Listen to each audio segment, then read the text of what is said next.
ಒಂದೆರಡು ಸೂಚನೆಗಳು ನಿಮಗೆ.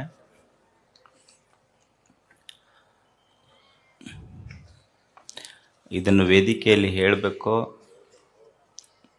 ಹೇಳಬಾರ್ದಂತ ಭಾಳ ಅನ್ಕೊಂಡಿದ್ದೆ, ಆದರೆ ಹೇಳದೆ ಇದ್ರೆ ನಡೆಯೋದಿಲ್ಲ ಅನ್ನೋದಕ್ಕೆ ಹೇಳಕತ್ತಿದ್ದೆ. ಕೆಲವು ದಿನಗಳ ಹಿಂದೆ ಗವಿಸಿದ್ದೇಶ್ವರನ ಹೆಸರನ್ನು ರೈಲ್ವೆ ಸ್ಟೇಷನ್ಗೆ ಇಡಬೇಕು ಅಂತ ಅದೇನು ನೀವೇನು ಪೋಸ್ಟ್ ಮಾಡೋದು, ಆ ಸಂಘಟನೆ ಕೂಡೋದು, ಈ ಸಂಘಟನೆ ಕೂಡೋದು.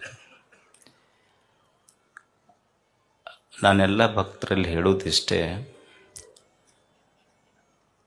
ಗವಿಸಿದ್ದಪ್ಪಜ್ಜನ ಮಠವನ್ನು ನಮ್ಮ ಆವರಣ ಬಿಟ್ಟು ಒಟ್ಟ ಬಯಲಿ ಕರ್ಕೊಂಡು ಹೋಗ್ಬೇಡ್ರಿ. ನಮಗಿದೆ ನಿಮ್ಮೆಲ್ಲಲ್ಲಿ ಕೇಳ್ಕೊಳ್ಳೋದು. ನಾನು ಎಷ್ಟಕ್ಕೆ ಸೀಮಿತ ಅದೇನು. ಇವತ್ತು ರೈಲ್ವೆ ಸ್ಟೇಷನಿಗೆ ಅಂತೀರಿ, ನಾಳೆ ವಿಶ್ವವಿದ್ಯಾಲಯಕ್ಕೆ ಅಂತೀರಿ, ಏರ್ಪೋರ್ಟಿಗೆ ಅಂತೀರಿ, ಏನು ಗುದ್ದಾಡ್ಕೊಂತ ಹೋಗೋದಿರ್ತೈತೆ ಅವ್ರ ಜೊತೆಗೆ. ಏಸು ಮಂದಿ ಸ್ಟ್ರೈಕ್ ಮಾಡೋರು ಅಲ್ಲೇ ಕುಂತಾರ. ನಿಮಗೊಂದ ಹೇಳ್ತೀನಿ ನಾನು, ಗವಿಸಿದ್ದಪ್ಪಜ್ಜ ನಿಮ್ಮೆಲ್ಲರ ಉಸಿರಿನಲ್ಲಿರುವಾಗ ಮತ್ತೊಂದಕ್ಕೆ ಅವನ ಹೆಸರು ಯಾಕಂತ. ಎಂದೂ ಇದು ಕೊನೆ, ಇನ್ಮೇಲೆ ನಾ ಯಾವ ಭಕ್ತರಿಗೆ ಈ ವಿಷಯದಲ್ಲಿ ಹೇಳೋದಿಲ್ಲ. ಎಂದೂ ಗವಿಸಿದ್ದಪ್ಪಜ್ಜನ ನಿಮ್ಮ ಭಕ್ತಿ ನನಗೆ ಗೊತ್ತೈತಿ, ಅದಕ್ಕೆ ಹೆಸರಿಡಬೇಕು, ಇದಕ್ಕೆ ಹೆಸರಿಡಬೇಕು, ಆ ಪೋಸ್ಟ್ ಮಾಡಬೇಕು, ಈ ಪೋಸ್ಟ್ ಮಾಡಬೇಕು. ನೀವು ಪೋಸ್ಟ್ ಮಾಡೋದಿಲ್ಲ, ನಮ್ಮನ್ನು ಪೋಸ್ಟ್ ಮಾಡ್ತಿರೋದ್ರಾಗಷ್ಟೆ. ಸೊ ಅದನ್ನು ಮಾಡಬೇಡ್ರಿ. ಎರಡನೇದ್ದು, ನನ್ನ ಮೇಲೆ ನಿಮಗೆ ಭಾಳ ಅಭಿಮಾನ ಇರ್ಬೋದು, ಪ್ರೀತಿ ಇರ್ಬೋದು.